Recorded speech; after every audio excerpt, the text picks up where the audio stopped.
Hi guys. So for today's session, I'll be talking about how to mine Bitcoin. So firstly, what is Bitcoin? What is mining? Mining is a process of adding transaction records to the Bitcoin public ledger. It's called a blockchain, and it exists so that every transaction can be confirmed and every single user of the network can access to this ledger. It's also used to distinguish legit Bitcoin transaction from attempts at re-spending money that has already been spent somewhere else. So essentially, miners are serving the Bitcoin communities by confirming every transaction and making sure that every single one of them is legit, and every time a new block is sealed off, a miner gets a reward. At the rate at which new coins appear, like gold, are mined from the ground, which is why the process is called mining. So how to choose hardware for mining is hash rate. Considering the complexity that is involved in mining Bitcoins, it is also very important to invest in the right kind of hardware.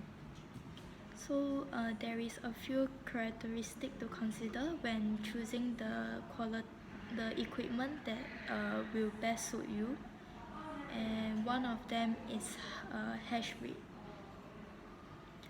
So what is hash rate?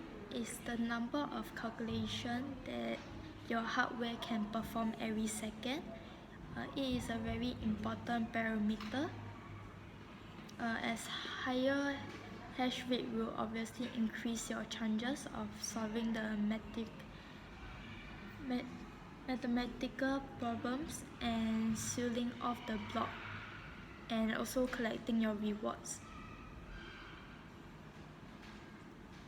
So what miners are looking for is a specific output of the hash functions. When it comes to hash functions, the same input will always produce the same output, but they are designed to be unpredictable. So the best possible way to find a specific output is to try as many random input as possible. So moreover, mining is very competitive. So in order to collect a reward, the miner will be able to go through these random inputs as quickly as possible. Hence, choosing hardware with higher hash rate is extremely important for successful miner.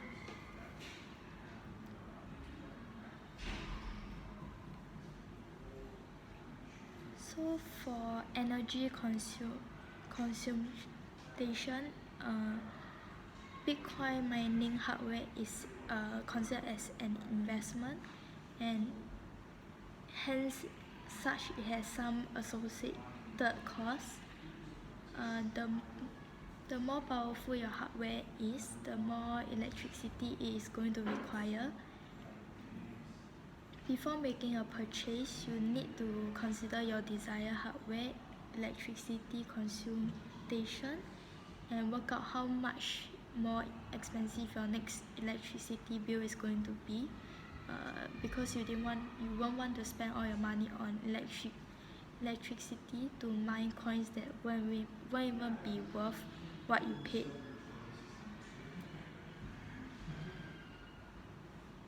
So you can use hash rate and energy consumption numbers to work out how many hash you will be getting for every watt of electricity used by your hardware.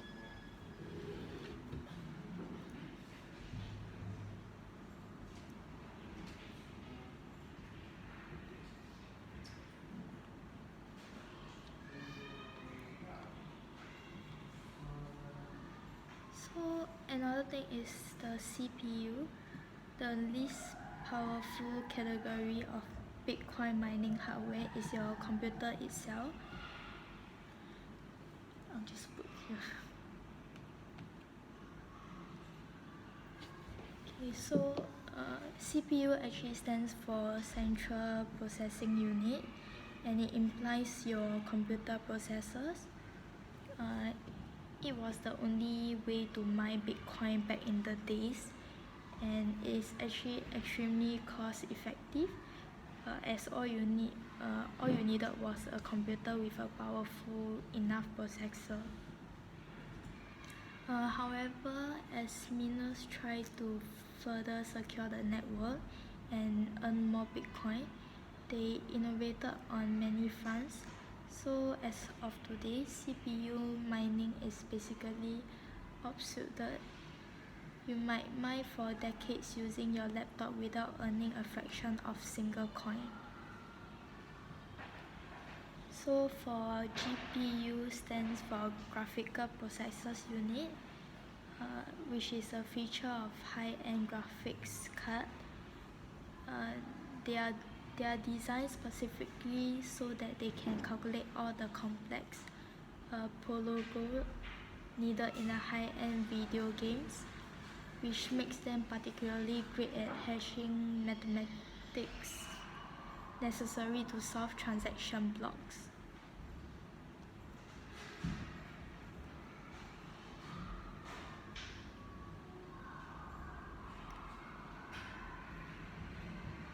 So for mining profitability, considering all options that are out there, choosing the right hardware for mining can be quite overwhelming for the newcomers.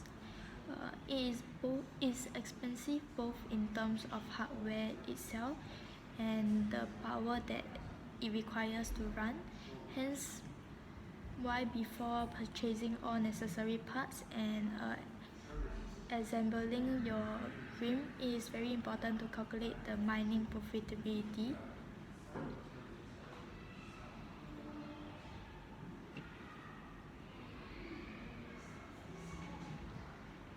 So for mining software, depending on what kind of equipment you choose, you will probably need to install mining software using the GPU, and the FPGA actually requires you to have a host computer running a standard Bitcoin client and mining software. So the Bitcoin client is necessary to relay information between your miner and Bitcoin network.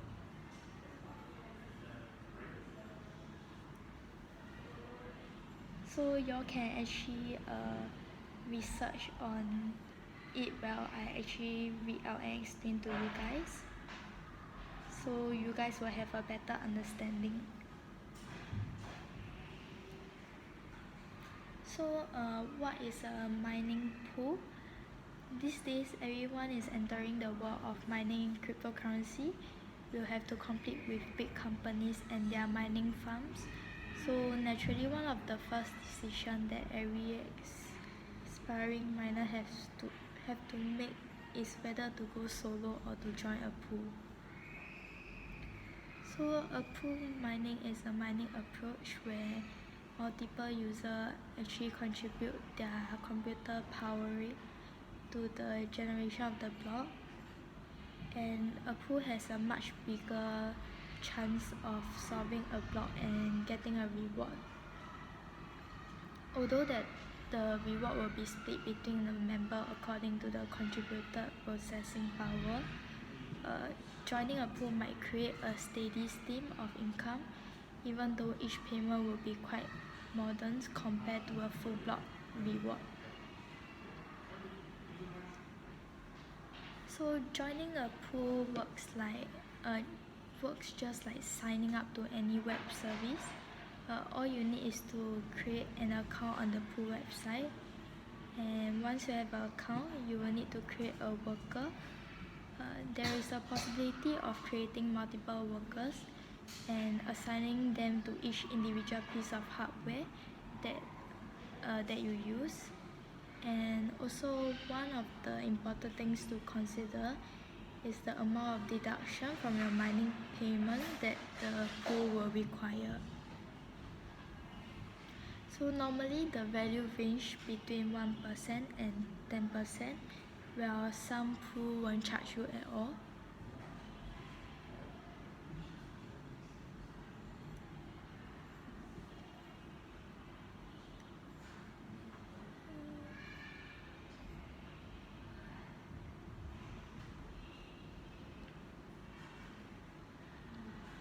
So is Bitcoin mining profitable?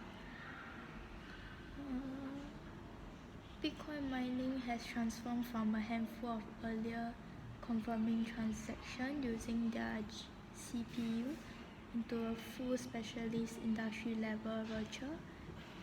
The easy money was scooped out a long time ago, and what remains is basically buried under the cryptographic of tones of hard rock. So in theory, mining is still possible for anyone. Only those with specialized high power machinery are able to make any kind of profit by mining the cryptocurrency. As for most individual miners are smaller pool and will have to spend more money on electricity bill that is generated through mining.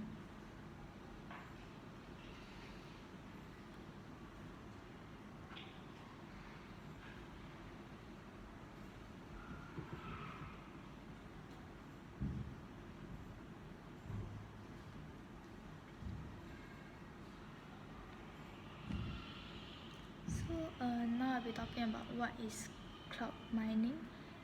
If you wish to invest in the Bitcoin mining without purchasing and managing your own hardware, cloud mining can be an option for you.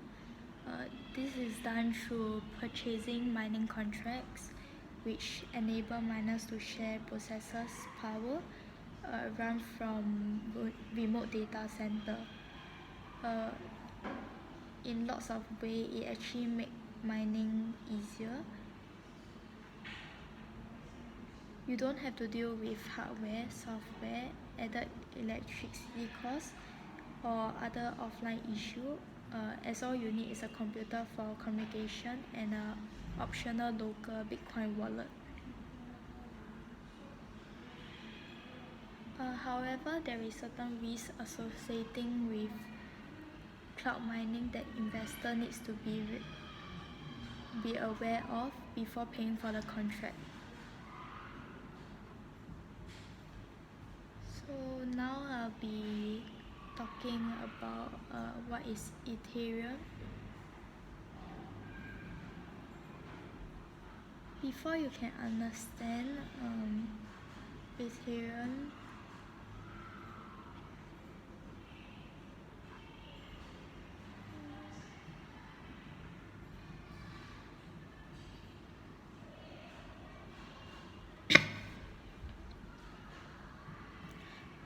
in order to fully understand it, what it does and how can it actually have an impact on our society, it is important to learn its core properties and how they actually differ from a standard approach.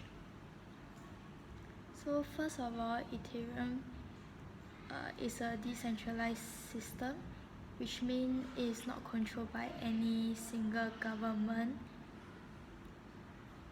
It's a majority of online services, businesses, and enterprise are built on a centralized center of government. So a centralized approach means single entitled control. It also means a single point of failure, which makes app and online server utilizing this system extremely vulnerable to hacker attacks and even power outages. as most service network and other online server require user to provide at least some degree of personal information which is then stored on their server.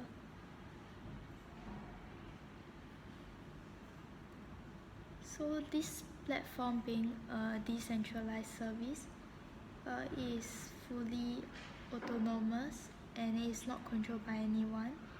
It has no central point of failure as it is being run from thousands of volunteers computers around the globe, which means it can never go offline, and user personal information stays on their own computer, while content such as application videos actually stay in full control of its creator without having to obey by the rule imposed by hosting services such as App Store and YouTube. So secondly, it's also important to understand that even though constantly compared to each other, Ethereum and Bitcoin, uh, these two are two completely different projects with entirely different goals. So Bitcoin is the first ever cryptocurrency and money transfer system built on and supported by a distributed public ledger technology called the blockchain.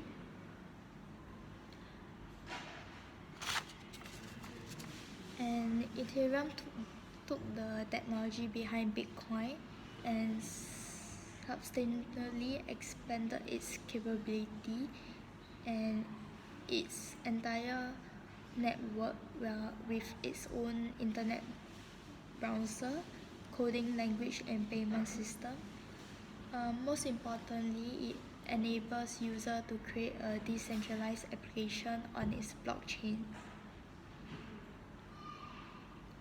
So those applications can either be entirely new ideas or decentralized rework of already existing concept. This essentially cuts out the middleman and all expenses associated with the involvement of a third party. For example, the only profit that comes from the user liking and sharing of their favorite musician posts on Facebook is generated from an advertisement placed on their page, and it goes directly to Facebook. So in an Ethereum version of such social network, both the artist and the audience will receive awards for positive communication and support. So similarly, in a decentralized version of Kickstarter, you won't be getting just some artifact for your contribution to the company, whereas you will be receiving a part of the company future profit. So finally, this application will remove all sorts of payment to third parties for any kinds of services. So in short, Ethereum is a public open source blockchain-based distributed software platform that actually allows developers to build and deploy decentralized applications.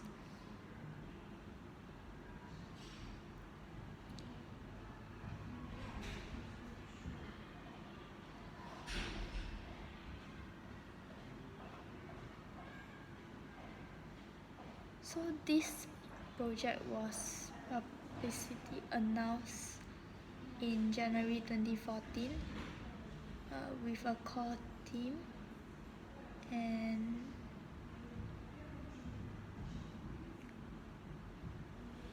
is Ethereum a cryptocurrency? By definition, it is a software platform that aims to act as a decentralized internet as well as a decentralized application store.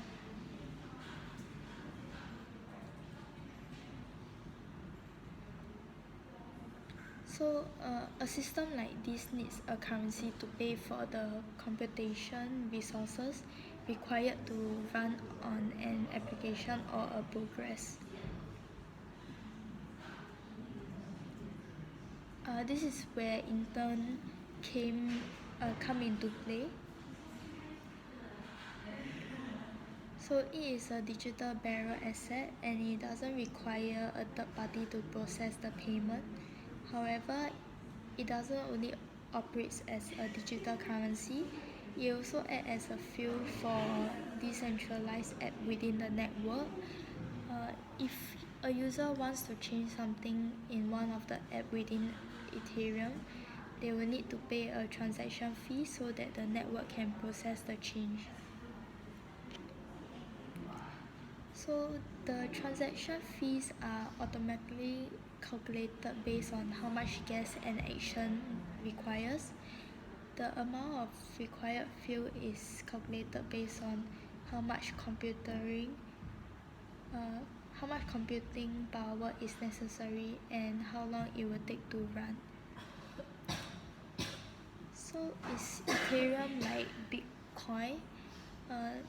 These two might be somehow similar when it comes to cryptocurrency aspect, but the reality is that they are two completely different projects.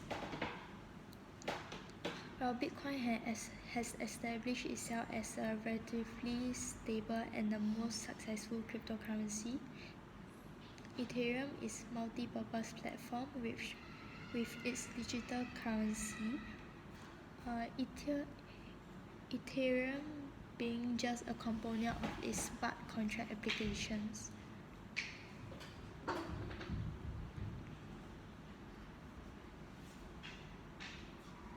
So even when comparing cryptocurrency aspect, the two projects appears to be different. For instance, Bitcoin has a hard cap of 21 min, and that while potential supply of Ethereum can be practically endless. So Bitcoin average block mining time is 10 minutes, whereas Ethereum aims to be no more than 12 seconds, which means quicker confirmation.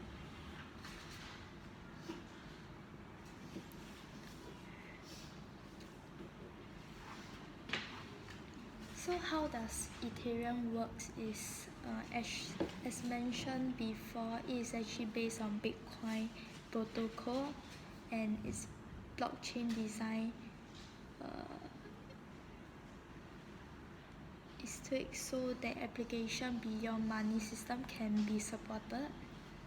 So the two blockchain is the only similarity is that they store the entire transaction history of their respective network, but Ethereum blockchain does a lot more than that. Besides the history of transaction, every node on Ethereum network also needs to download the most recent state or the current information of each smart contract within the network. Every user balance and all smart contract code where it's stored. So essentially, the Ethereum blockchain can be described as a transaction-based store machine. When it comes to computer science, a state machine is defined as something capable of reading a series of input and transacting into a new state based on this input. So when the transactions are executed, the machine transacts into another state.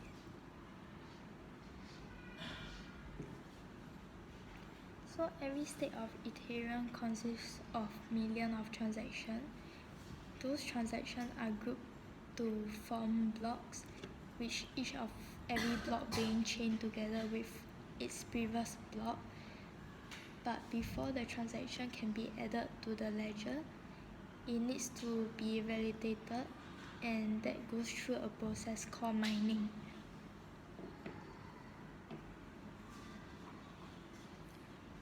So So like what I explained just now, mining is a process where a group of nodes apply their computing power to complete a proof of work challenge, which is essentially a mathematics puzzle. So the more powerful their computer is, the quicker it can solve the puzzle. And an answer to this puzzle is in itself a proof of work, and it guarantees the validity of a block. So a lot of miners around the world are competing with each other in an attempt to create a validate a block. As every miner proves a block, new inter tokens are generated and awarded.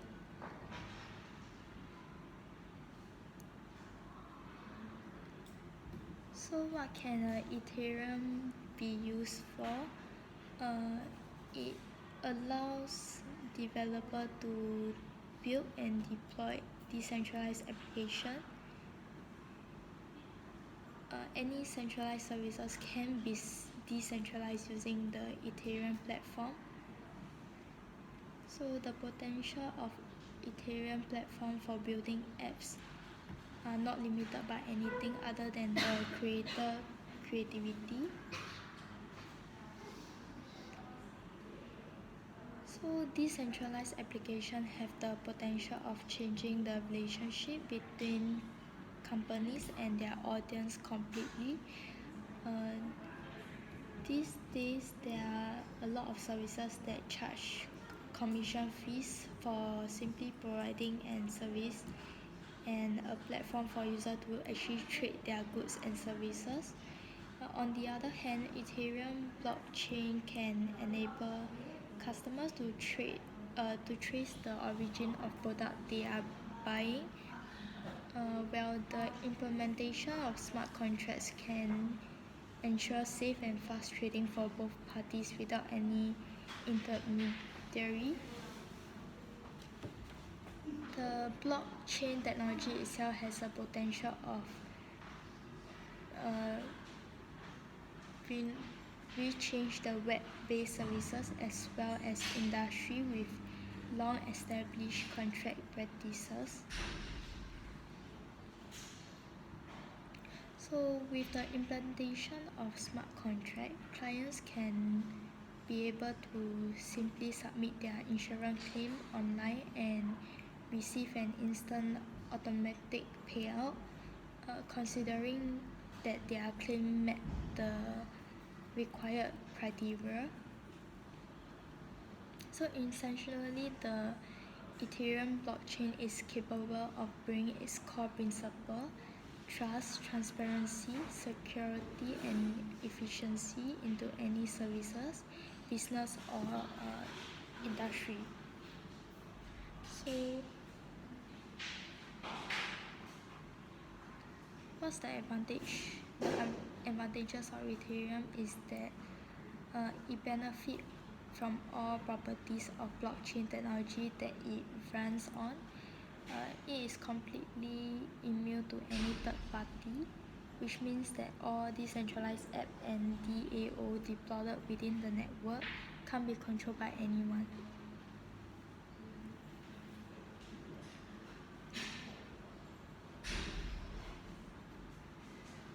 The decentralized nature and cryptographic security makes the Ethereum network well protected against possible hacking, attacks, or any fraud activities. So for the disadvantages is that despite the fact that smart contracts are meant to make the network fault-proof, they can only be as good as the people writing the code for them. There is always room for human errors, and any mistake in the code might be exploited. So if that happens, there is actually no direct way to stop the hacker attack. The only possible way of doing so would be rewriting an underlying code. however, this completely go against the essential of blockchain. Yeah, so this is the end of this session. I will continue the next round again. Yeah, thank you.